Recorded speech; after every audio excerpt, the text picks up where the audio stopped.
Cuando tú recibes una promesa de algo extraordinario, de algo que tú te gustaría tanto tener, ¿qué tú sientes? ¿Ah? ¿Satisfacción? ¿Esperanza? ¿Confianza? ¿Qué más? ¿Gratitud? ¿Qué más? ¿Qué más? Cuando te prometen algo que tú sabes que te va a cambiar todo. Emoción también, gozo. ¿Saben qué? Miren, todos ustedes están correctos. Y les voy a explicar por qué es tan correcto. Cuando se ha demostrado científicamente que cuando una persona recibe una promesa sobre algo gratificante, sobre algo que puede marcar su vida de manera positiva, se liberan al menos 3 sustancias en el cerebro. 3 sustancias al menos se liberan en el cerebro. Una de ellas es la dopamina, la segunda es la serotonina y la otra es la oxitocina. 3 sustancias se liberan. Eso es algo químico en el cerebro que acontece, ¿verdad? La dopamina es lo que va a provocar placer. Sí, ese placer que te da ese dulcito a las 11 de la noche que tú te escondes ahí. A mí me da placer. Dopamina, cuando tú recibes esa promesa, eso te produce esa emoción, te motiva, eso es dopamina. Hay otra sustancia que es la serotonina, que es la que produce una sensación de seguridad. Es como cuando un niño tiene miedo de caminar por un lugar y viene papi o mami y le toma de la mano.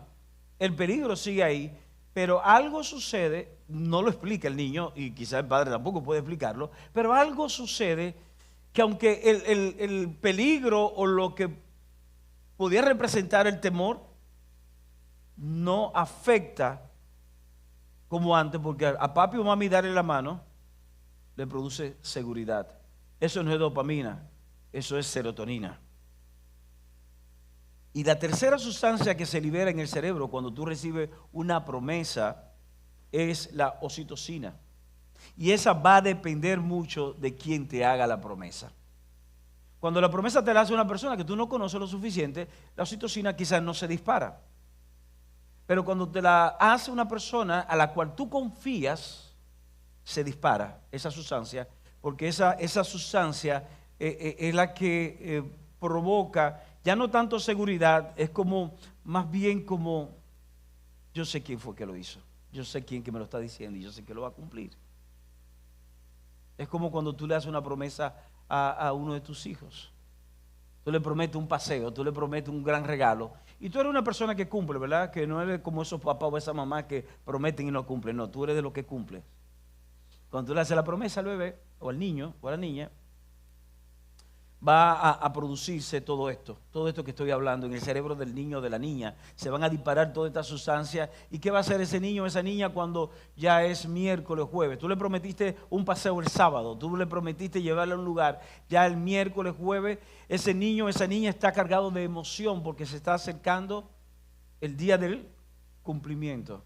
Ya ese niño o esa niña tú ves que está preparando, ya es jueves y ya tiene preparada la ropa o todo lo que va a utilizar el sábado para ese paseo, para ese regalo que tú le prometiste. Y todo eso tiene que ver con una promesa que ha sido dada. Ahora, te dirán, ¿qué tiene que ver esto con la persona del Espíritu Santo? ¿Cómo aplico eso a mi vida con Dios? ¿Cómo aplico esto a mi relación con Dios? Les cuento.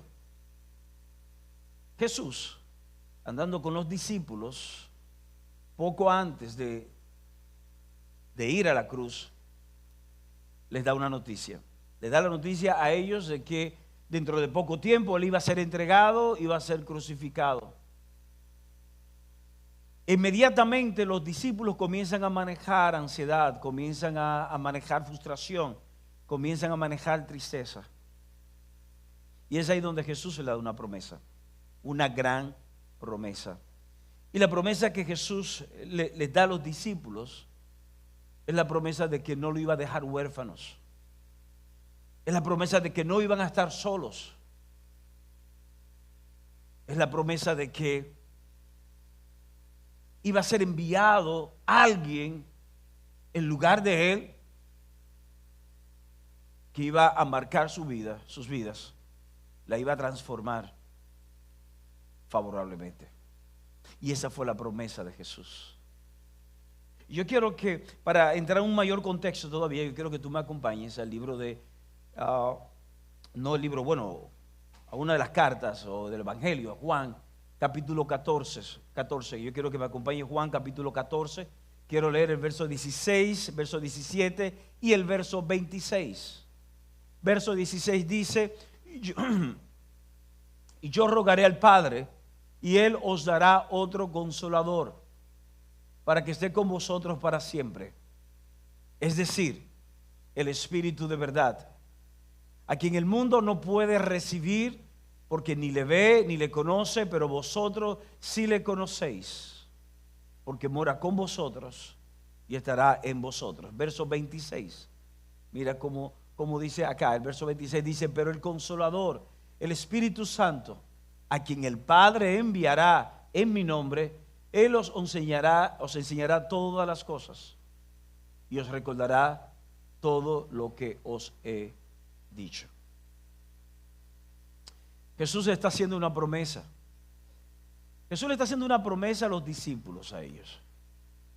No estén tristes, no estén afligidos. Ciertamente yo voy a morir, pero voy a resucitar. No voy a ya estar con ustedes, pero no se aflijan, porque hay una promesa. ¿Cuál es la promesa de Jesús? ¿O qué tipo de promesa es la de Jesús? Y hoy vamos a centrarnos única y exclusivamente en la promesa de Jesús. La próxima semana vamos a ver otros aspectos de la persona del Espíritu Santo, pero hoy vamos a enfocarnos solamente en la promesa de Jesús. ¿Cómo es esta promesa? Esta promesa de Jesús es una promesa firme, viva y esperanzadora.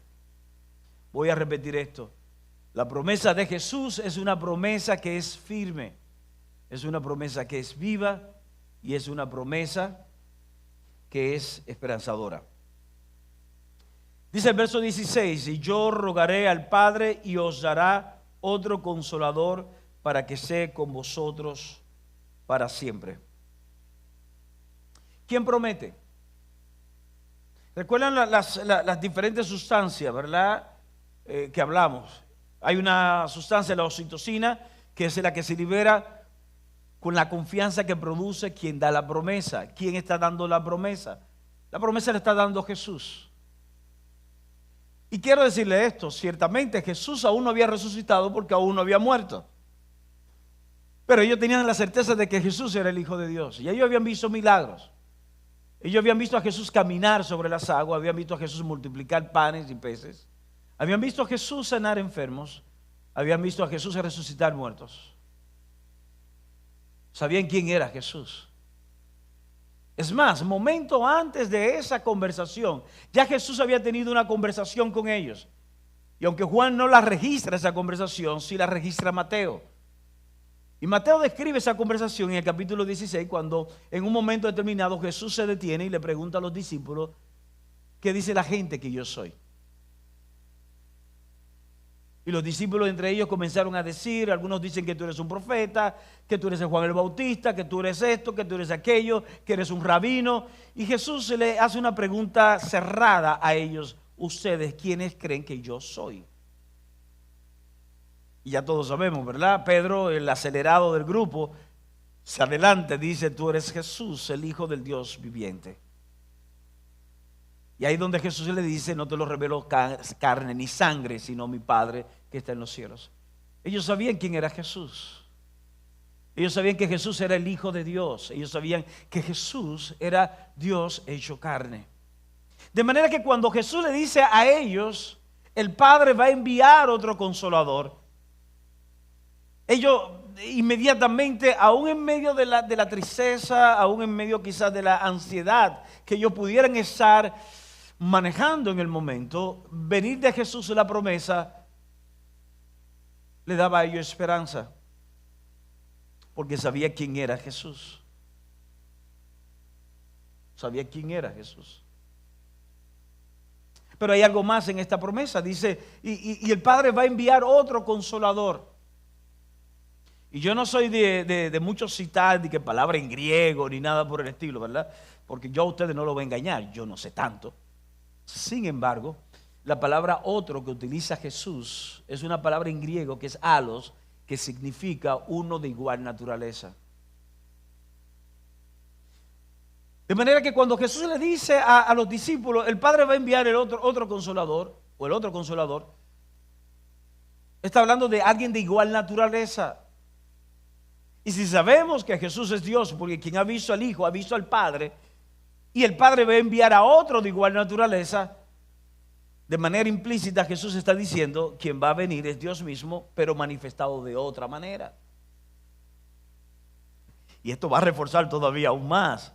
Y aquí la esperanza la promesa no solamente trae esperanza, sino que es una promesa viva, es una promesa firme en la vida de ellos. Y está hablando de otro consolador. Y volvemos nuevamente con el lenguaje y no estamos en una clasecita hoy.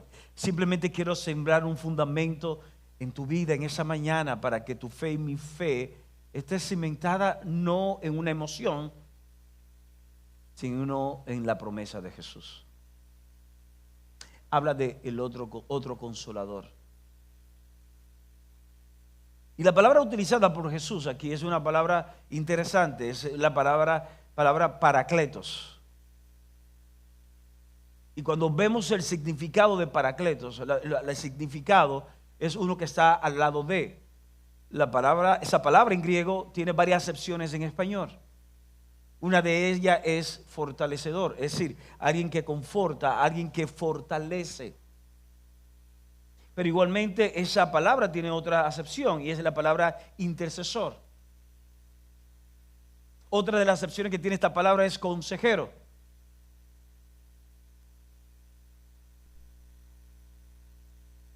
Es un término, por eso es que no sé cuántos están familiarizados con el término, como se le dice a los abogados en el sistema jurídico anglosajón. Pero en el sistema jurídico anglosajón, la palabra utilizada para los abogados es la palabra que traducida al español es consejero. Porque es alguien que está a tu lado para ayudarte, es alguien que está a tu lado para interceder, es alguien que está a tu lado para apoyarte. Y cuando Jesús habla a los discípulos, le dice, miren, a ustedes, en otro lugar dice, a ustedes les conviene que yo me vaya porque el Padre va a enviar al Consolador. Está diciendo, a ustedes les conviene que yo me vaya porque el Padre va a enviar un consejero, una persona que lo va a dirigir, que lo va a guiar, que lo va a fortalecer, que lo va a apoyar, que en los momentos de mayor debilidad ustedes serán fortalecidos. Conviene que yo me vaya. Y dice algo más en este verso, dice que esté con vosotros para siempre. Este solo verso entonces nos habla a nosotros de varias cosas. Nos habla de que el Espíritu Santo es alguien de igual naturaleza que Jesús, es Dios. Nos habla también de que no solamente la función que tendría, sino su permanencia. Su permanencia. No será un visitante ocasional. El Espíritu Santo ha venido para quedarse. Son de esas noticias, ¿verdad?, que producen. ¿Cómo tú te sentirías si te dicen el Espíritu Santo viene a quedarse en tu vida? Yo sé que para algunos no es la misma noticia que te digan tu suegra vino a quedarse en tu casa.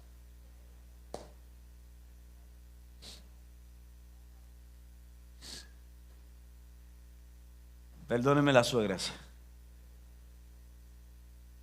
Pero el punto aquí es que Dios, y quiero que entendamos eso, y quiero que tú te lleves esto para tu casa, Dios no prometió estar simplemente cerca de ti. Porque algunas personas piensan que Dios está cerca, y dicen, no, es que Dios prometió estar cerca de mí. Yo me siento tan cerca de Dios. ¿Ustedes han escuchado esta impresión? Yo me siento tan cerca de Dios. Algo está pasando en mi vida, yo siento que Dios está tan cerca de mí. Pero yo quiero decirte algo bueno hoy. Dios no ha prometido solamente estar cerca de ti. Dios prometió vivir en nosotros por medio de su Espíritu Santo.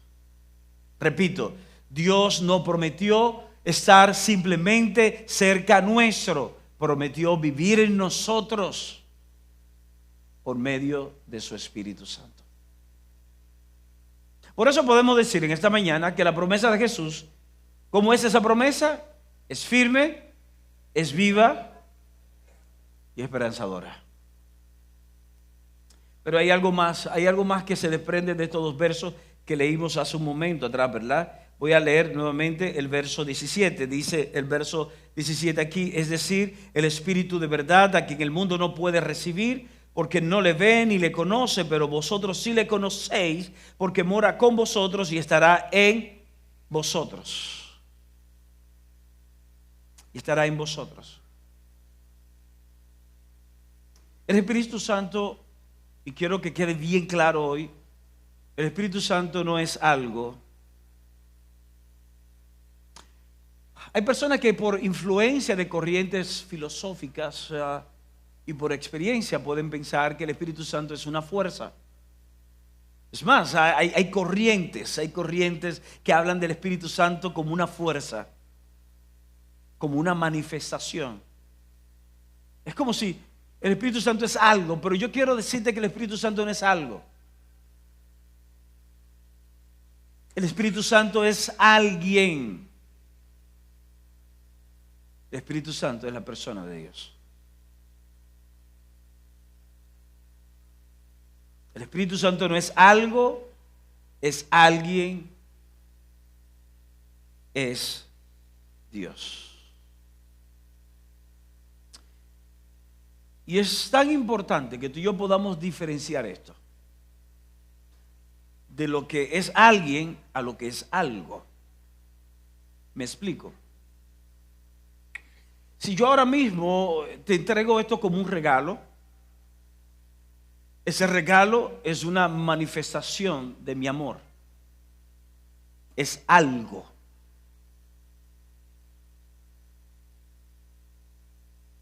Y muchas veces cuando tenemos experiencia y oramos por un milagro, suponiendo, ¿verdad? Estamos orando por un milagro y recibimos un milagro de Dios. Ese milagro es algo.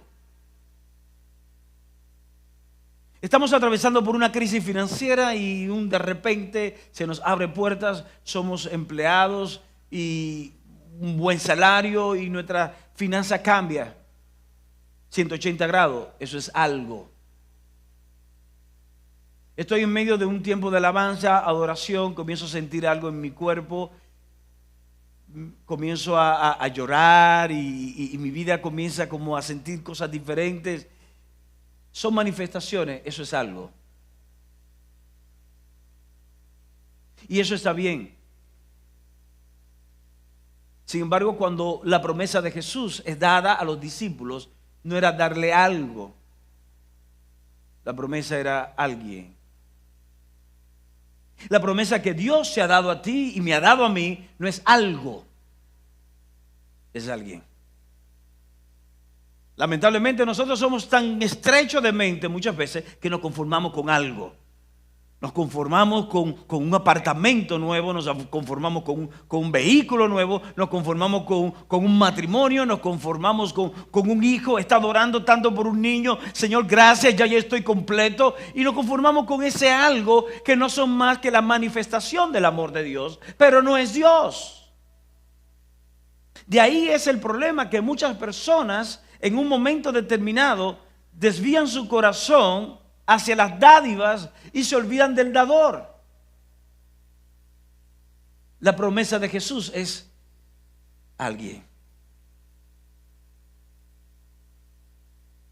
Y esa es la promesa que Jesús le está dando a los discípulos, es la promesa que hoy nos está dando a nosotros. Y eso lo vemos a través de todas las escrituras, ¿verdad? No tenemos tiempo. La idea de esta serie es crear un hambre, es crear una sed en ti para que tú escudriñes más. Pero cuando tú te lees las escrituras, todo el Nuevo Testamento, tú te vas a encontrar lugares donde te habla del Espíritu Santo como que el Espíritu Santo te anhela. Dice en un lugar que el Espíritu Santo nos anhela celosamente. algo no puede anhelar, es una persona que puede anhelar. Dice que Dios te anhela celosamente. Hay otro lugar donde las Escrituras nos enseñan que cuando tú y yo decidimos de manera intencional, clara, firme, caminar a espalda de Dios, dice que eso entristece. Algo nos entristece, solamente alguien se puede entristecer. Y dice que el Espíritu Santo se entristece. El Espíritu Santo se aflige cuando ve que un hijo, una hija amada, cargada de propósito, cargada de sueño, cargado de los planes de Dios, de manera tan torpe decide dar la espalda a Dios para hacer lo que quiere hacer. Eso entristece al Espíritu Santo. Y lo entristece porque el Espíritu Santo es alguien y es Dios. La promesa de Jesús es que Dios vendría a habitar en nosotros. No solamente iba a estar morando alrededor, sino que iba a habitar en nosotros. Hay otro pasaje también de la Escritura que habla de cómo el Espíritu Santo es omnipresente, es omnisciente, que son atributos que solamente lo tiene Dios. Cuando leemos una de las cartas que dice que el mismo Espíritu que levantó a Cristo de entre los muertos, habla de una omnipotencia. Solamente Dios tiene esos atributos. Óyeme, qué maravilloso. Yo no sé si tú te estás enganchando con eso, pero estoy hablándote de que la promesa que Jesús nos ha dado es que cuando tú y yo le aceptamos a Él como Señor y Salvador, cuando tú y yo decidimos que Jesús sea nuestro Señor, que Dios sea nuestro Padre, Dios mismo viene a habitar a tu corazón. Ya no solamente tú vas a tener una relación con Dios por añadidura o una relación con Dios como por default, como dicen, ¿verdad? Bueno, yo soy criatura de Dios y se me va a pegar, a cualquiera se le pega un fao, como dicen. No, estamos hablando de una relación con Dios y que Dios mismo, el omnipotente, el omnisciente, ese Dios con todos esos atributos, decide habitar en ti. Eso es maravilloso. Por eso es que el verso 18 de ese mismo pasaje, Jesús dice: no os dejaré huérfanos. No os dejaré huérfanos, vendré a vosotros. Y es importante esto, no dejaré huérfanos. Y es porque si hay algo que el huérfano o la mentalidad de huérfano nos conduce a actuar, es a cometer errores. Si hay algo que caracteriza la mentalidad del huérfano, es guiarse por las circunstancias. Porque el huérfano no sabe lo que va a suceder mañana. El huérfano no sabe de quién depender. Por tanto dice: yo tengo que resolver yo, y esto es lo que hay, voy a meter mano. Esa es la mentalidad del huérfano. Jesús le está diciendo: ustedes no se van a quedar huérfanos. Mis amados hermanos, amigos, yo quiero decirte que cuando tú y yo entramos en una relación con Dios por medio del Espíritu Santo, no estaremos huérfanos. No estaremos huérfanos. Cuando leemos pasajes como cuando David llega a decir, mira, aunque mi padre y mi madre me dejaren, ¿sabes qué? Con todo el Señor me sostendrá. David no está diciendo aquí: mi papá no me importa, mi mamá no me importa. No, David está diciendo: ¿sabes qué? Aunque me afecte, me entristezca que mi padre me abandone o mi madre me abandone, aunque mi esposo me abandone, me dé la espalda, ¿sabe? Todo eso me va a entristecer. Pero hay una esperanza, hay una realidad que me sostiene, y es el amor de Dios. Yo no sé cuál es el punto donde te encuentras en esta mañana, pero yo quiero decirte que tú no estás huérfano, tú no estás huérfana. Y quiero invitarte a que no pienses como huérfano. No pienses como huérfana, guiándote solamente por tus emociones o por las circunstancias. Yo quiero que te guíes por una verdad que está siendo revelada a tu vida en esta mañana. Y la verdad es esa: Dios es por ti, Dios es en ti, Dios te ama, Dios tiene propósito y no va a abandonar su propósito hasta que todo haya terminado. Y todo habrá terminado cuando tú y yo estemos delante de Él, viéndole cara a cara. ¿Y sabe por qué? Vuelvo y repito, porque Dios no prometió estar simplemente cerca de nosotros, prometió vivir en nosotros por medio de su Espíritu Santo.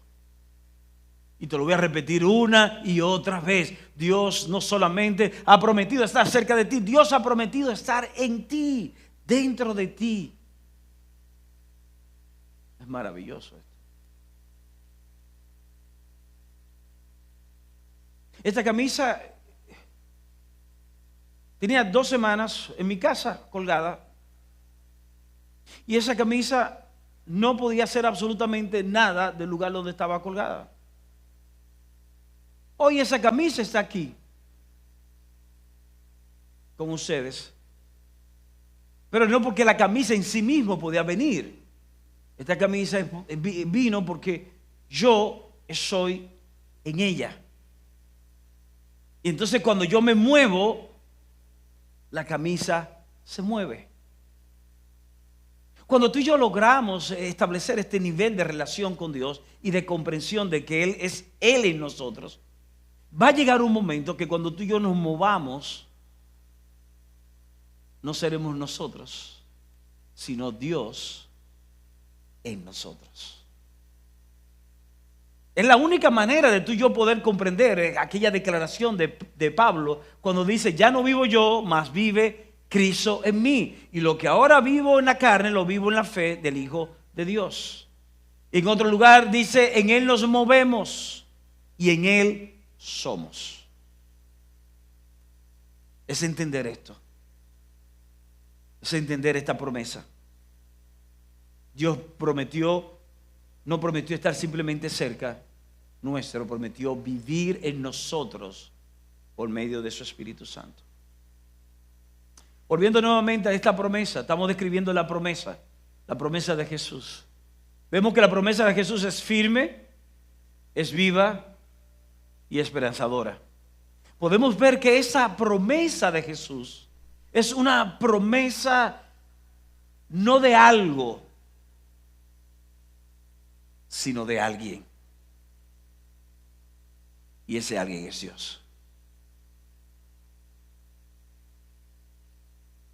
Ahora, yo quiero que entendamos, y dije unas pinceladas al principio, la presencia permanente del Espíritu es una promesa que nos produce seguridad.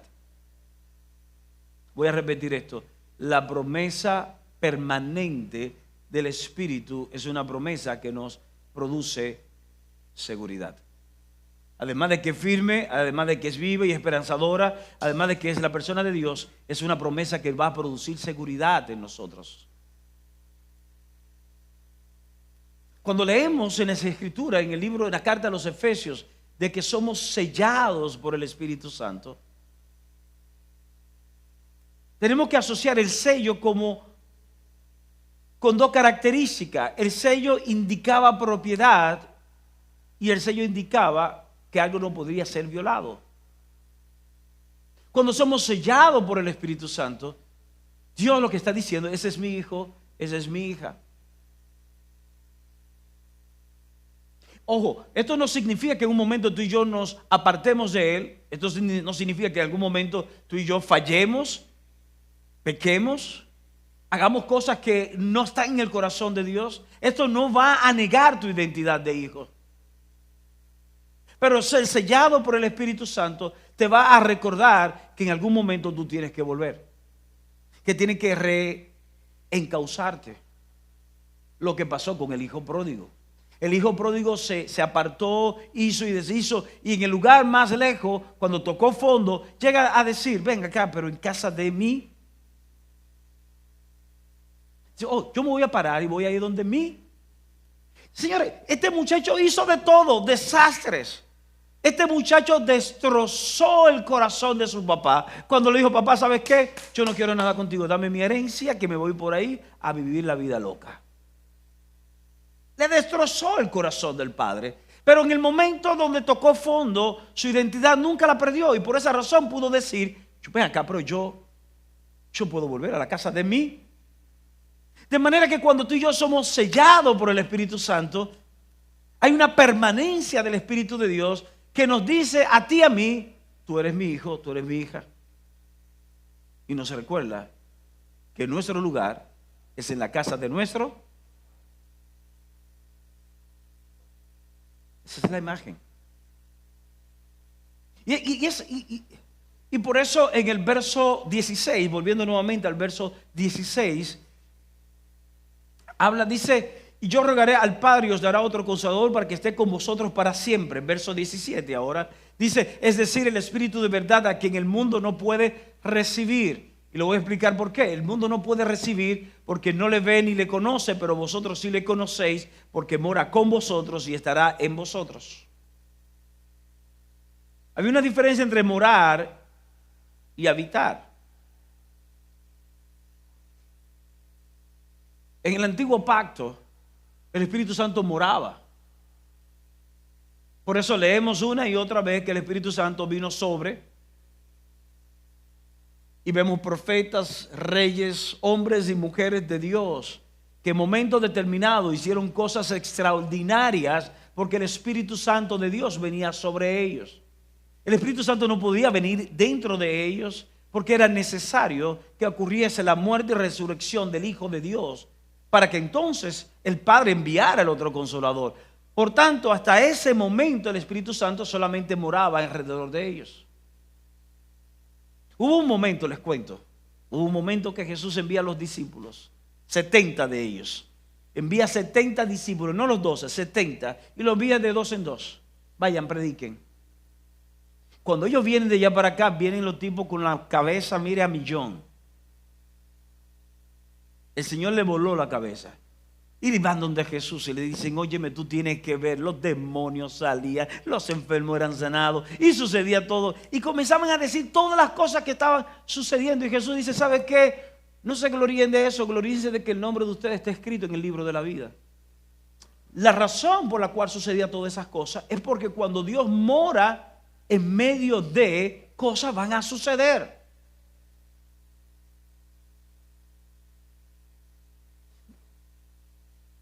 No tiene que ver directamente con el tema, pero un ejemplo.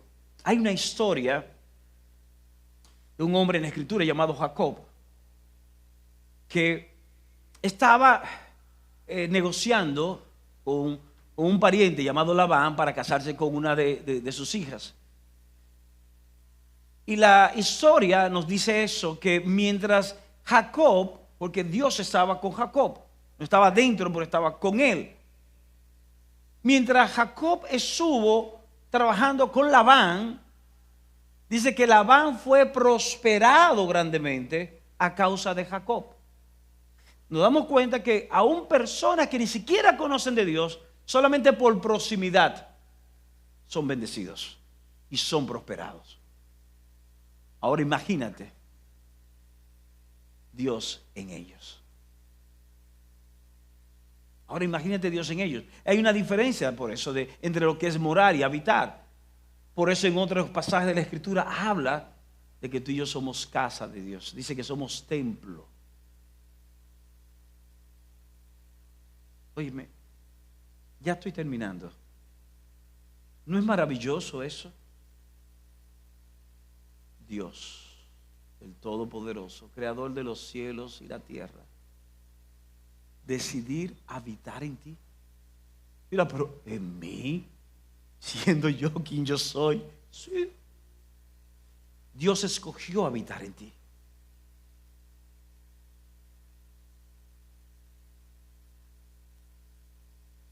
Esa es la promesa de Jesús. Dios no prometió simplemente estar cerca nuestro. Prometió vivir en nosotros por medio de su Espíritu Santo. Le voy a contar brevemente en los próximos 2 minutos, 3 minutos, una historia En el año 1942, en medio de la Segunda Guerra Mundial, los japoneses invaden a las Filipinas. Y ese señor que ustedes ven ahí es Douglas MacArthur, general 5 estrellas, de los pocos generales 5 estrellas de la historia norteamericana. Era el comandante de las fuerzas norteamericanas en todo el Pacífico. Y Douglas MacArthur es obligado a salir de las Filipinas. Cuando Douglas MacArthur va a salir de las Filipinas, él se para frente a una cantidad considerable de los militares, de las personas de las Filipinas, y le dice a ellos esta palabra: tengo que irme porque me requieren que me vaya, pero volveré. Estas palabras han trascendido décadas. Volveré. Esa es la palabra de Douglas MacArthur, 1942. Y así como una promesa genera, ¿recuerdan lo que genera la promesa? Placer, emoción, seguridad, esperanza. Esa promesa de Douglas MacArthur produjo eso en muchos de los filipinos. Aunque estaban siendo atacados por los japoneses, aunque el futuro lucía oscuro, hubo una promesa de un general que hasta el momento era un general que había cumplido lo que había hecho. La foto que ustedes ven al lado es el mismo general Douglas MacArthur, 1944, desembarcando en las Filipinas, porque él prometió que volvería y él tenía que comandar. Él no mandó, él mismo fue delante de las tropas que desembarcaron en las Filipinas en el 1944, 2 años después de su promesa, y no solamente regresó, sino que trajo una victoria sobre los filipinos, o de los filipinos sobre los japoneses. Un hombre con carácter, con integridad, hizo una promesa y la cumplió. Hay una promesa de Jesús.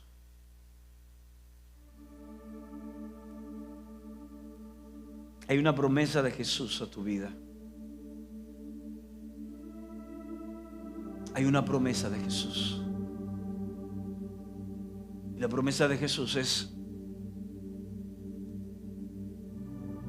si tú le recibes a Él, si tú decides que Él sea tu Señor, Él ha prometido que el Espíritu Santo de Dios, que es Dios mismo,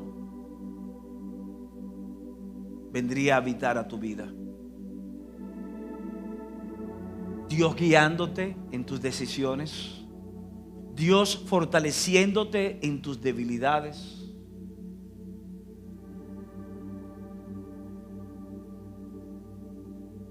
Dios trayendo aliento en tu desesperanza.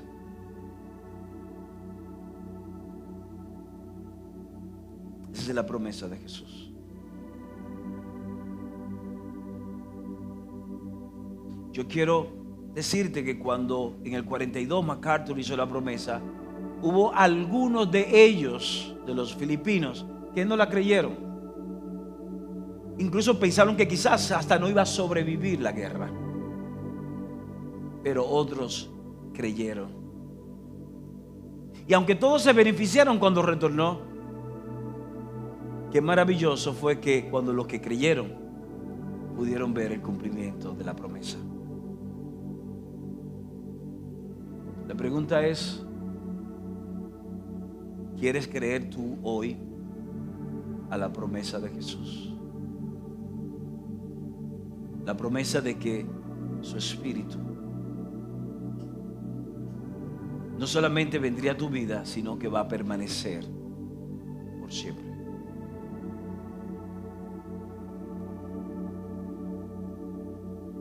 Por eso quiero invitarte a que hoy podamos hacer algunas cosas. Primero, reconocer al Espíritu Santo como la persona de Dios. Segundo, si ya tú eres hijo o hija de Dios, si ya tú caminas con Dios real y efectivamente, hoy es un buen día para entonces tú renovar tu relación con Él. Pide una renovación de tu relación con Él. Y finalmente, pedirle al Espíritu Santo que llene tu vida. Voy a detenerme acá. Voy a detenerme en este momento y voy a hacer una oración. Yo voy a pedirle que todos los que estamos acá, yo quiero invitarte, no es obligatorio, pero quiero invitarte a que puedas cerrar tus ojos por unos instantes para evitar distracción o presión al que está a tu lado.